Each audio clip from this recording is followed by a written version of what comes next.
Hoy vamos a hablar de tuberculosis y embarazo. El diagnóstico temprano de la tuberculosis mejora la morbilidad y la mortalidad tanto en el neonato como en la madre.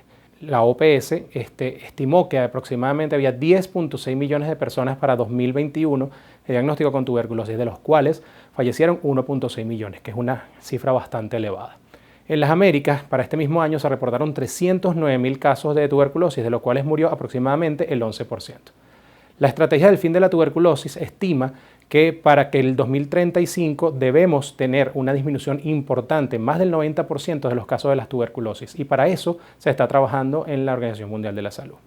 La mayoría de las infecciones por tuberculosis sabemos que son latentes, son infecciones no activas. Solamente un 5 o un 10% progresa a infección activa. Sin embargo, este porcentaje aumenta cuando el paciente tiene algún tipo de inmunosupresión, como lo puede ser el HIV o la diabetes mellitus. Las manifestaciones clínicas dependen del sitio de infección, sin embargo, las más frecuentes son las respiratorias, las pulmonares, porque es el sitio donde mayormente se producen las infecciones por este germen. El manejo de la tuberculosis latente en el embarazo es controversial. El paciente, todavía no todo el mundo cree que se debe tratar la tuberculosis latente, es decir, asintomático. Sin embargo, se sabe que en el puerperio hay una posibilidad de aumento, o aumenta, mejor dicho, la probabilidad de que este paciente desarrolle una enfermedad activa. Y es por eso que muchas tendencias tienden a tratar la enfermedad latente antes del parto.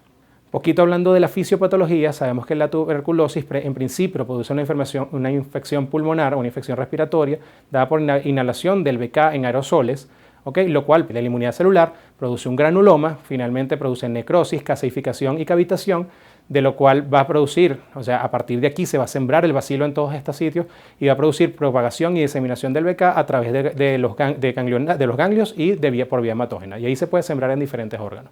La mayoría de las veces el sistema inmune, esta inmunidad celular, logra mantener esa infección localizada a nivel pulmonar, sin embargo puede diseminarse a nivel sistémico. La tuberculosis en el embarazo no aumenta la probabilidad de progresión de la enfermedad ni de complicaciones de la enfermedad durante el embarazo. Sin embargo, que cuando la tuberculosis es activa durante el embarazo, puede tener efectos deleterios tanto en el feto como en la madre. Cuando la tuberculosis es activa, aumenta las probabilidades de mortalidad materna, ingreso neonatal, aborto, bajo peso al nacer y cesárea, además de que el paciente puede tener el feto, puede haber sufrimiento fetal y puede haber muerte neonatal. Es importante que cuando la tuberculosis es activa, aumenta la mortalidad en el embarazo del 37%. Por otro lado, la TB extrapulmonar es importante definir que es de difícil diagnóstico.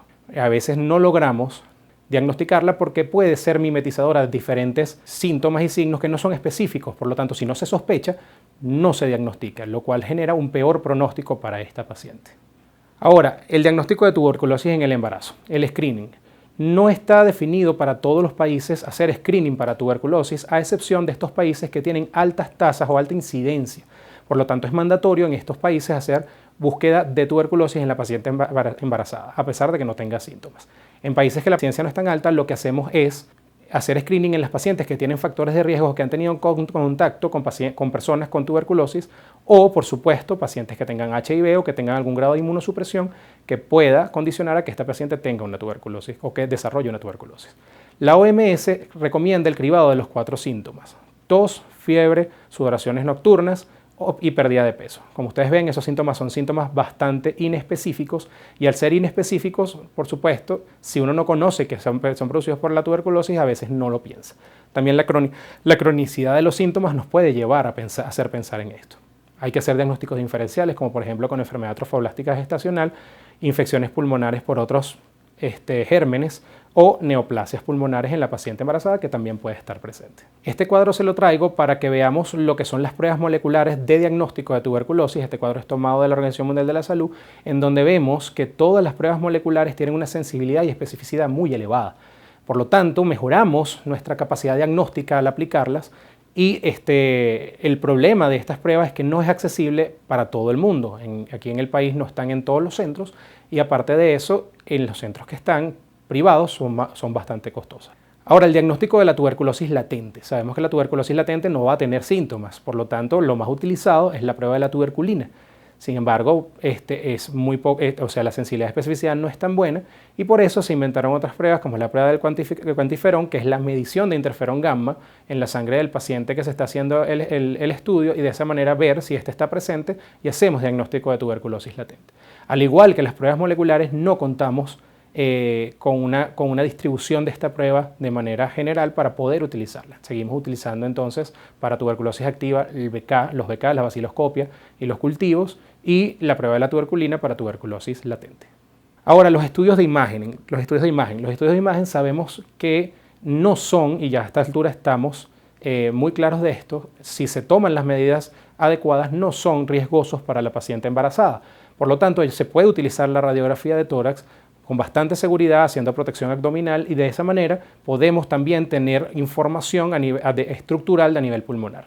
Actualmente está muy en boga y muy en uso la ecografía pulmonar, que nos permite hacer muchísimos diagnósticos y apoyarnos muchísimo en este estudio para poder diferenciar patología estructural pulmonar. Entre ellos, por ejemplo, podemos ver derrame pleural, podemos ver consolidación, podemos ver algunos otros hallazgos que sabemos son artefactuales, pero pueden ser muy útiles para el diagnóstico imagenológico, no solamente de la tuberculosis, sino de diferentes enfermedades pulmonares, y en la embarazada no tiene ningún efecto adverso.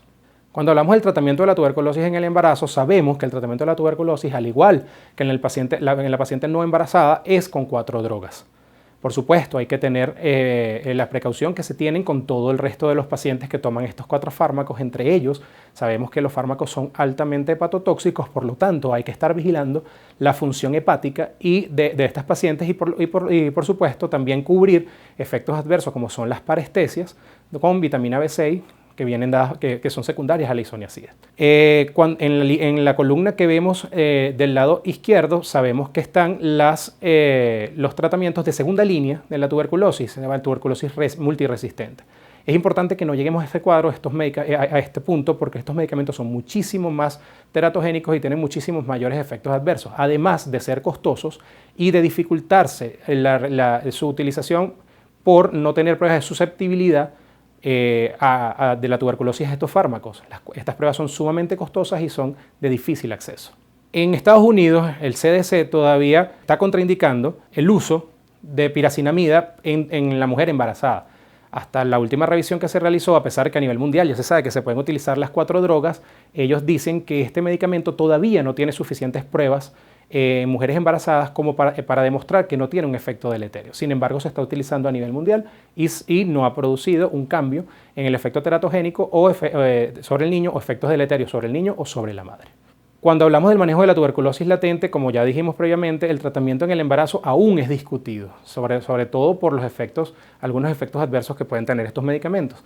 Se puede usar isoniazida y rifampicina, por 6 meses en pacientes con alto riesgo de progresión. Por ejemplo, un paciente con HIV, un paciente con diabetes, que sabemos que pueda progresar, que tenemos un grado de inmunosupresión, hay que considerar el tratamiento. Algunas literaturas recomiendan el uso de piridoxina, vitamina D6, cuando se usa isoniazida por la asociación que tiene este medicamento con las parestesias y con efectos neurológicos deleterios en la paciente. Y finalmente, el CDC recomienda que se pueda extender el tratamiento hasta por 9 meses. Hablemos un poquito de tuberculosis multiresistente. Se recomienda igual el uso de 4 drogas más piracinamida. Se debe dar a conocer a la madre los posibles efectos adversos de estos medicamentos. En pacientes que presentan estabilidad clínica, es posible retardar el inicio del tratamiento al segundo trimestre para disminuir los efectos teratogénicos de los medicamentos y los efectos adversos que pueden tener estos medicamentos con la madre y con el feto. Y lo ideal sería medir la susceptibilidad para decidir cuál antibiótico utilizar de segunda línea en los pacientes con tuberculosis multiresistente. Sin embargo, es difícil muchas veces aplicarlo porque es una prueba de difícil acceso y muy costosa. Infección neonatal. Normalmente, eso nada más se da en pacientes que tienen alta carga bacilar, que tienen enfermedad diseminada, pacientes con HIV o con grados de inmunosupresión, TB meningia, diabetes mellitus, desnutrición severa, tabaquismo, entre otros, consumo de alcohol, por ejemplo. Normalmente lo que se presenta es una contaminación placentaria, de ahí pasa el líquido amniótico y el feto, al ingerir el líquido amniótico, se infecta. La lactancia materna no está contraindicada en el paciente con tuberculosis latente o que está en tratamiento para tuberculosis, ya que no se ha demostrado que tenga ningún efecto ni que a través de la leche se pasen concentraciones tóxicas del fármaco al niño. Por lo tanto, en paciente que esté tratado puede hacerse la lactancia materna sin ninguna contraindicación.